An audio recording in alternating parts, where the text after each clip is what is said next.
Hello, everyone, and welcome to this training. My name is Stephanie. I am your resident IEP coach and veteran special education teacher. And today I want to talk to you all about Tack-It. If you have never seen it, never used it, never heard of it, maybe you've seen a video that I had shared a couple of years ago about this might be the game changer for you if you want to switch out using Velcro. And so I'm going to show you how to use this stuff. You can get it at Hobby Lobby. You can get it at Michael's. I left the link for you below if you want to go ahead and grab it online. But it's just called Tack-It. And basically, I'm going to show you how to prep it, what that looks like.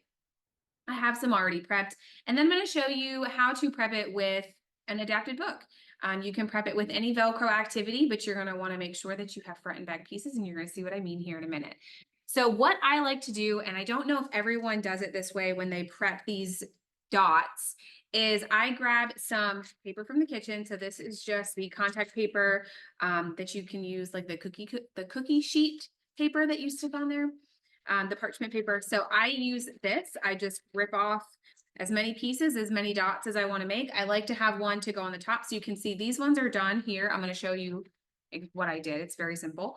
But I like to have a top piece so that way I can stack them, but also so that way if I have extras, I can put them away. I can, they're not going to stick to anything while they're in storage. So if I lose a piece or a piece becomes too unsticky, I can easily grab some new ones. So grab yourself some cookie tray paper, and all you do is you make little dots on your cookie tray paper. However many dots you want, space them as far as you want. They're really not going to spread too much. It's going to take about 24 hours for them to fully dry. I like to do it at the end of the school day or the beginning of the school day, let it dry, and then the very next school day you can finish prepping everything, or do it on a Friday, let it sit over the weekend, and then everything's ready to go. So here, this is it. This is all you do is you I don't care how big they are. You don't need a whole bunch. Let me show you what they look like. That's it.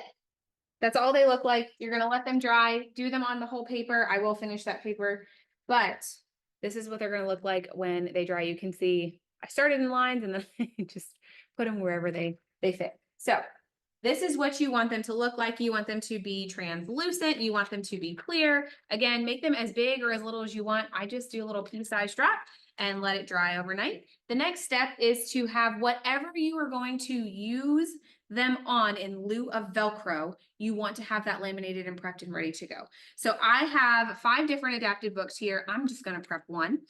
So let me pull, let's do types of Christmas trees. So I have everything laminated. You can see I have my answer pieces right here. You're going to need those as well. I'm going to need to grab a pair of scissors.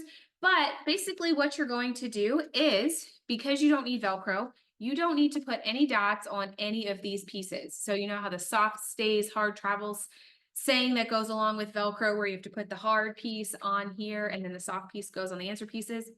You don't even need that many pieces. All you need are pieces for your all your answer pieces here, and that goes for all of your answer pieces on your question pages as well. So here's how I do that. The first thing I'm going to do is I'm going to cut out all of these answer pieces. I am team laminate cut.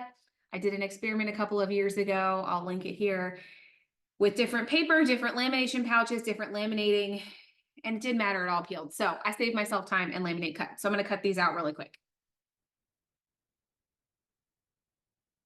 All right, I have my scissors because I don't like to cut the answer pieces for the questions apart until I'm on that page. So I have those, and then I cut out all of the answer pieces for the book. How I like to throw them on here. So another question that I get a lot is, where do you store all of the pieces when it comes to adapted books? And so this is not related to the Tack-It, but I store them. I laminate a piece of cardstock, and then I usually throw 2 pieces of Velcro here, and that's where the pieces live. But because I'm using Tack-It, I don't need Velcro. And so what I'm going to do is I'm just going to put a piece of sticky on the back of each of these, and I'm going to put it right where the Velcro would go. So how do I do that? And this is where you might want to cut it, or if you're going to reuse the same paper over and over, I honestly just put it on here and then pull it off.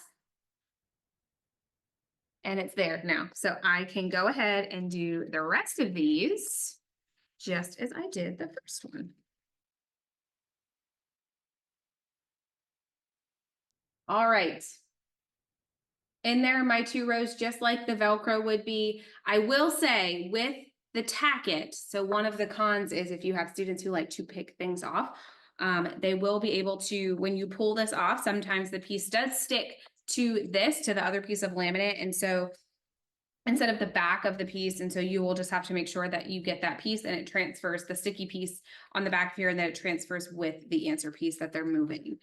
That's going to go with anything, not just with adapted books, because it's like a sticker, and so that's just how they're going to work.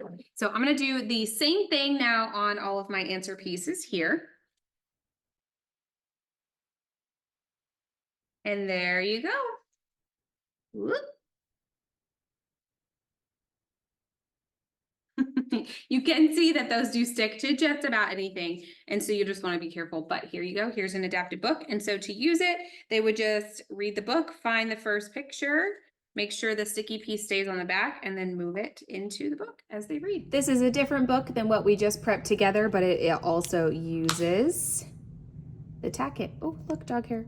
So let me show you how it works as you're using the activity.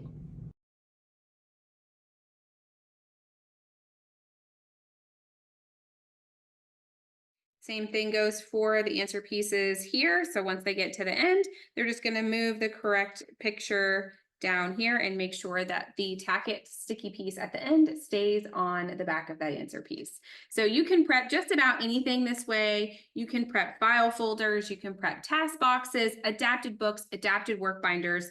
Again, it's just called Tack-It. This is what it is. It's linked below this training, so you can go ahead and grab it. I've also linked Adapted Book Club, which is full of adapted books for you if you were interested in learning more about adapted books.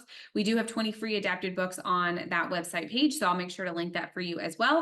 And then if you have any other questions or tips or tricks for using Tack-It, please leave them in the comments below.